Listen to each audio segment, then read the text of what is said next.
Traffic daw doon sa ano? Sandal lang ako. Sige, para... Ba, yan, champion. Ano lang peramdam mo? Siyempre, masaya na nakuha namin yung championship. Nakabalik ulit kami sa championship.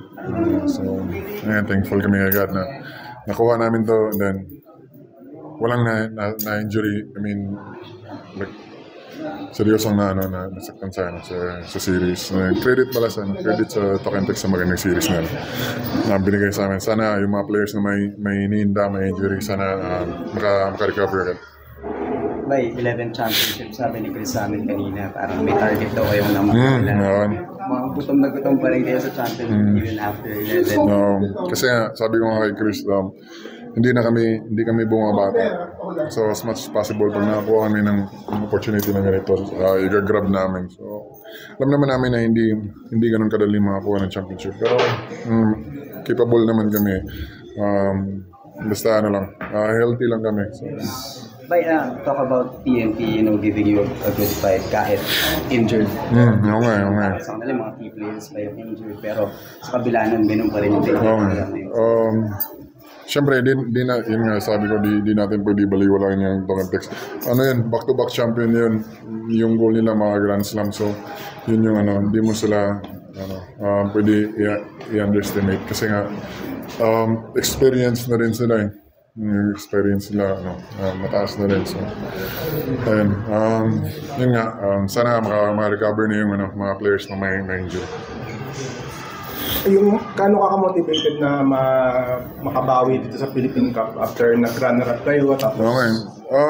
Siyempre, yung trophy nga nung last All Filipino, nasa akin nga yung second place, nilagay ko nga yun sa gilid ng pinto ko para nadadaanan ko, nakikita ko lagi. So, yun yung dagdag motivation sa akin.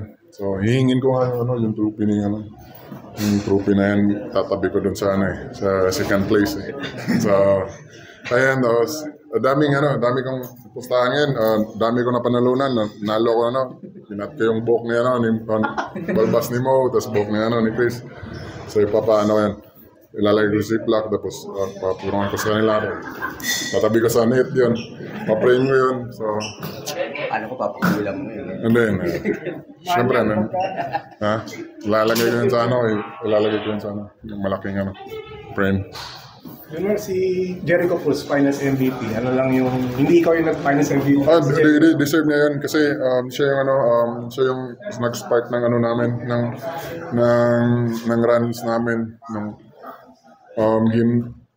Samoa. Siya nga nag-ganun. So, deserve niya. Happy kami na nakuha niya yung MVP. So, yung may naghilas Kamusta naman? Yun nga. Lalaro ko pa sa Monday. Baka hindi ako maglaro siguro. Mahinga muna siguro. I mean, pupunta ako sa practice. Pero, depende. Sa ngayon, hindi ko muna iisipin yun. Deserve ko naman siguro i-celebrate yung championship namin. So, tsaka ka naisipin yun bukas kung anong pwedeng gawin. Pero yung injury mo, pwede na sa gilas. Shoutout pala sa mga PTs namin. Sila yung dahilan kung ba't ako nakalaro. Kasi yung mga past few days, hirap na ako maglakad. Tapos pinagtutulungan nila ako. Ginawa lang therapy para makapaglaro ako. So, big shoutout sa kanila. Yung calf injury mo? Injury ko. So mag-aanga sumikip nga yung ko. Pero yun nga, nakuha naman namin yung championship. So yun yung pinaka-importante din. Ilan ang goal ni Chris? Marami yung goal. Yung mabangitin? Hindi ko mabangitin. Baka mag-jinx. Baka malibro. Basta marami pa kami. Grand Slam. Yun nga, yung Grand Slam. Yung Grand Slam, syempre, yun yung pinaka-goal namin, yung Grand Slam. Nakasulat nga yun sa salamin doon sa kwarto ko, win a Grand Slam. Pag nagpo-push up ako, yun yung tinitingnan ko eh. So yun yung isa sa motivation. Pero alam ko naman na mahirap makakuha ng Grand Slam. Hindi naman porket sinasabi natin na gusto natin mag Grand Slam, makukuha natin agad yun. Kailangan natin pagtrabahoan yan.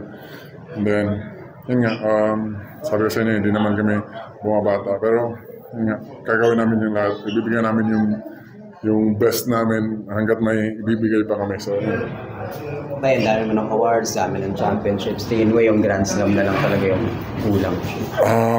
Pag nakakuha kami ng Grand Slam, mas lalong yun yung pinaka the best. So, yun yung pinaka mahirap kunin eh. So, yun.